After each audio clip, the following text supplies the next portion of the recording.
This stray dog lived right next to this girl's workplace, and she noticed something heartbreaking. The dog had bandages wrapped around her leg, clearly injured by a car accident. She also had poor eyesight and no shelter to protect her from the rain.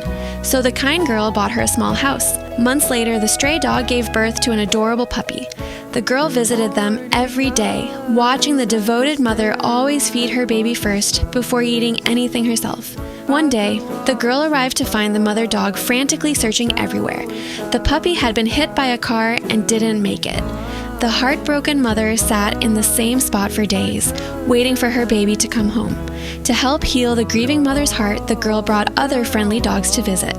Slowly, surrounded by new companions, the lonely mother dog began to smile again.